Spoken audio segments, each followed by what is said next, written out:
Hello guys, my name's Sylvia and this is my very own mother-in-law story. Ever since I started dating Matt, my now husband, I knew that I would end up writing here. Why? Well, his mother Betty has been a witch to me from the very beginning. God, this woman is absolutely horrible. I don't know how I managed to tolerate her for so long. She is a big pain in the ass and doesn't even want to change herself. It all started when we met. Betty is an extremely judgmental and ignorant person who thinks she is better than everyone. In reality, she has a low-paying job and relies on her son Matt for financial help. When I met Betty, she seemed to be very unimpressed with me. That was okay since she didn't even know me yet, but it slowly became clear that her opinion wouldn't change at all. She said, "So, my son tells me that you work from home? I don't know what kind of job allows work from home anymore. I bet it doesn't pay above minimum wage." No, Betty, it does pay pretty well. I managed to earn $80,000 a year. I think it's pretty good enough. I don't need to be at the office for this work. Wow, they pay that much to lie around the house and be lazy. I didn't know that. I guess people nowadays don't have proper work ethics to go to the office. Not everyone can be hard-working like me. Her words and her tone were dripping with judgment. I realized soon enough that she thinks I'm beneath her and her son.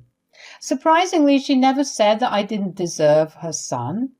She simply kept putting me down while showing me that she was a rich and cultured woman.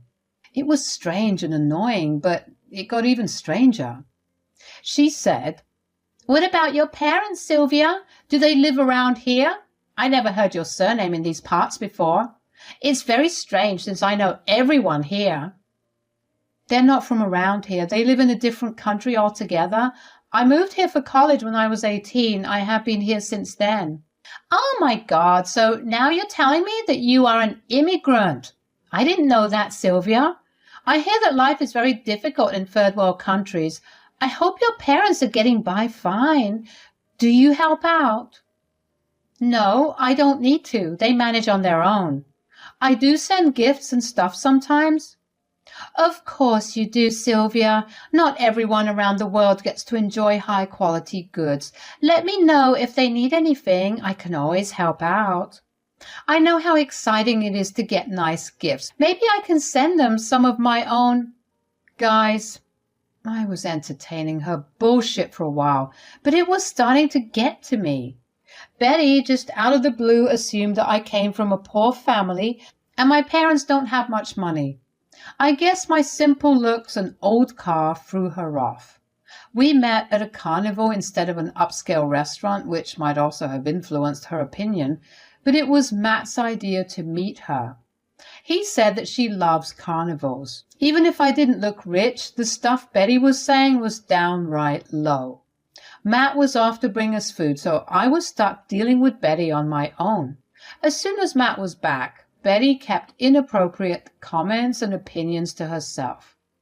When we were returning home, I did talk to Matt about these problems. I knew that I had to tell him the first day so that he knew how long it had been going on.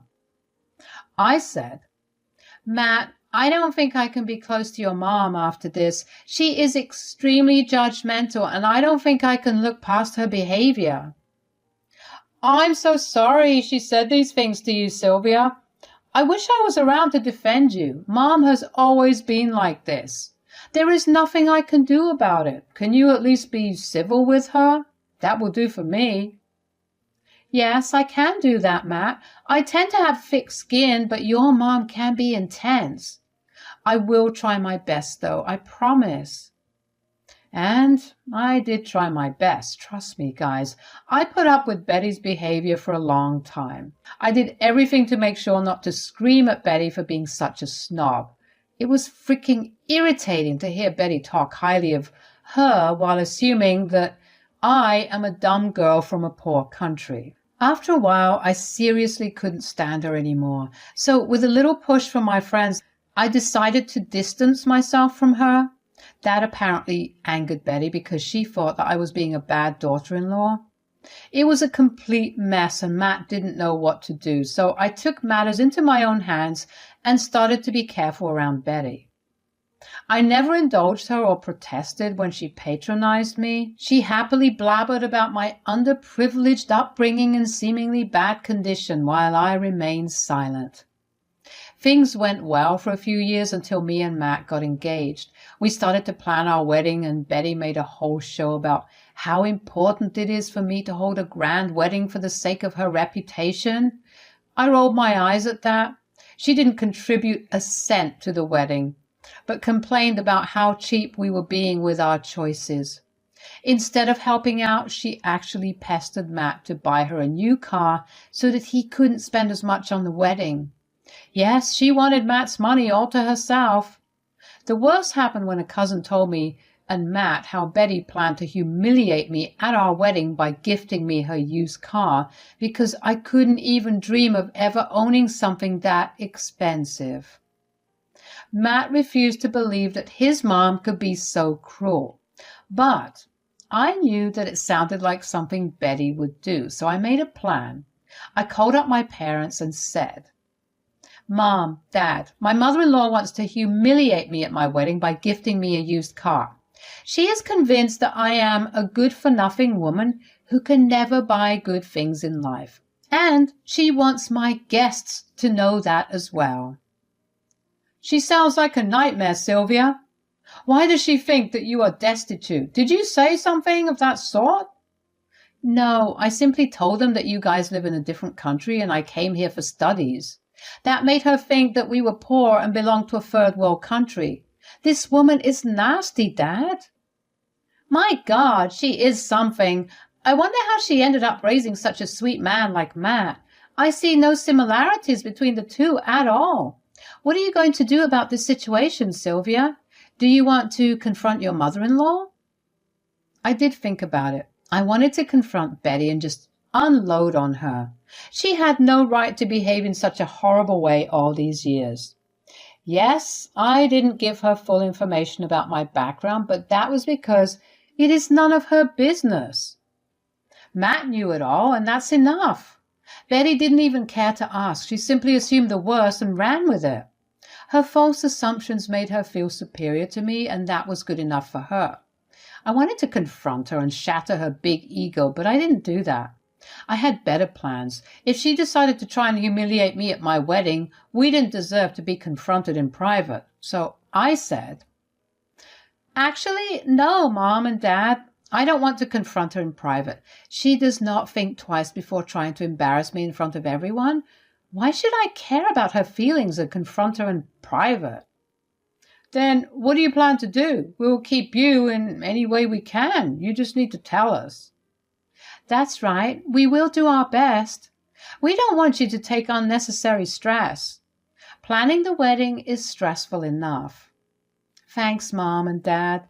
This is why you are the best. Matt still has some hope that Betty won't pull her evil plan at our wedding, but I have my doubts. So I made a plan. If Betty really does humiliate me at the wedding, I will give you a signal to go ahead with the plan." I told my parents the plan, and they were happy with it. I didn't inform Matt because it actually didn't concern him as much. Plus, he was still deep in the fog to realize what a horrible person my mother-in-law was. So I didn't tell him about the plan. I knew that Betty would not control herself and fall into my trap. If she thinks she can get away with humiliating me, she has another thing coming. On the day of my wedding, everything went perfectly as planned. The day was going great, and we were all having a blast. Me and Matt were super happy and excited to hear everyone's speeches at the reception. It was then that Betty decided to make her appearance on the stage. She took the mic and went on and on about how she was happy for her son and how much she struggled to make this day happen. It was boring and had this odd me vibe. But just when I started to get bored, she declared her gift to me in front of everyone. She said, "So I have decided to give you, Sylvia, dear daughter-in-law, my old car as a wedding present. I feel so good to give you something you couldn't even dream of. To be honest, this car has been my baby for over 5 years. It's a damn good car and all. But now that my son has promised to buy me a new car, I thought you should have it and consider it your wedding present from me. I'm sure you will be thrilled to own such a nice car. I think I can say for sure that I gave you the best gift of everything that you have received from your family. It's just to show you how much I appreciate you. I hope this gift can be a reminder of how generous I am when it comes to family. Betty went on and on about how she must have changed my life by giving me a freaking used car. The way she spoke about me and my family was patronizing and downright appalling. I didn't know why she thought that I didn't come from a good household. My parents don't live in the same country as me, so Betty has never met them before the wedding. Because I don't tell people details about my family, Betty automatically assumed I belonged to a poor family from a third world country or something. I could see that the majority of the guests were getting uncomfortable with Betty's speech. As I said, she is an extremely uninformed and horrible woman. Even Matt looked really ashamed of his mother and gave me an apologetic look from time to time. I gave his hand a squeeze to tell him that I had things under control. Betty wouldn't get away with humiliating my parents. I winked at my parents, who also returned my smile to tell me that they knew what to do. It was going to be showtime. As soon as Betty was off the stage after her ridiculous speech, my parents took the stage after her. They said some great words about us that brought tears to our eyes. Next, they said something that wasn't supposed to be broadcast to everyone, but the situation warranted it. They said, "So, we have been wanting to visit this country to meet with our son-in-law and his family for a very long time. Unfortunately, due to our business, it was difficult to make any plans. We are glad this wedding gave us the opportunity to meet everyone. We really love being here and making sure that our daughter is in the right hands. This wedding will be on my mind for a very long time. After all, it's my only daughter's wedding." Now, since we're already discussing wedding gifts on stage, I guess we should reveal our little gift to you guys too. We are not sure what's the norm here, so I didn't know if it would be appropriate to declare our gift in front of everyone. Oh, it's not a problem at all. We would love to know what you're giving your daughter as a present. There is nothing to be shy about. We have gifts according to our own financial situation. I'm sure no one here would mind or judge a gift from loved ones. Betty thought she was being smart by casually hinting to everyone that my parents were ashamed to reveal their puny little gift in front of everyone. She was trying to be a patronizing little witch, and it was pissing me off. But Betty had no idea how embarrassed she was going to be after my parents revealed their gift. I already knew what they were giving me, but I told them not to talk about it at the wedding.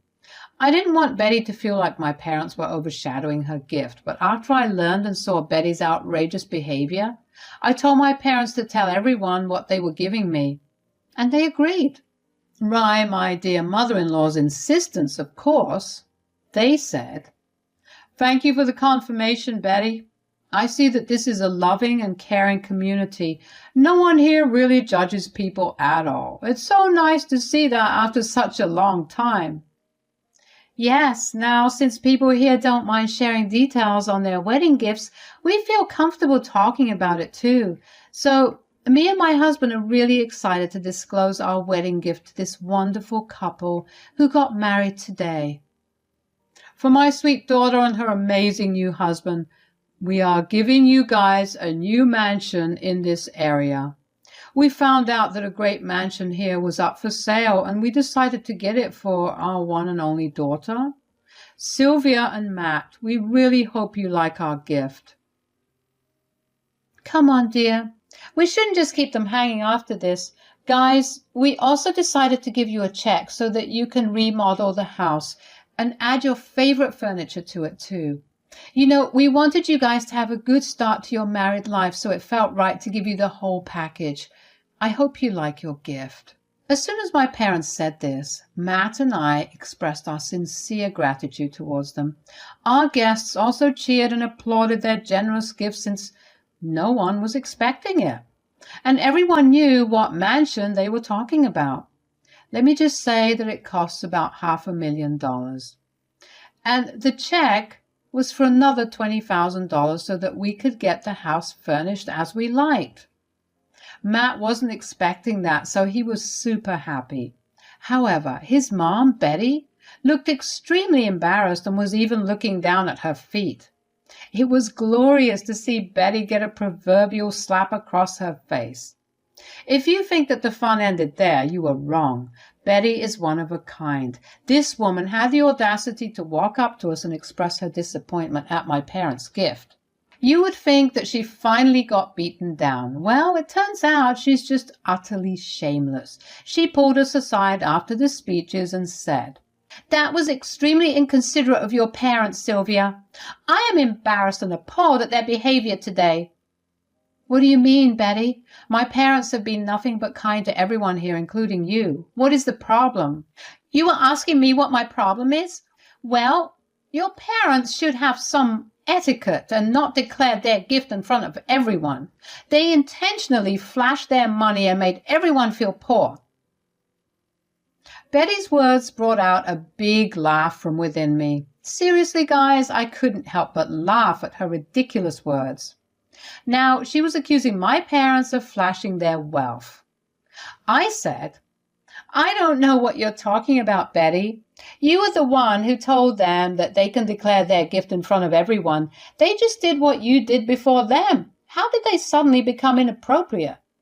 "Well, they knew that their gift would overshadow everyone, and it even made me look embarrassed. This is not done. Your family intentionally humiliated me." "Isn't that what your plan was, Betty?"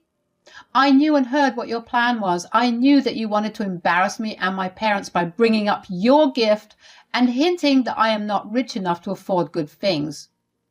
"Are you accusing me of insulting you today, Sylvia?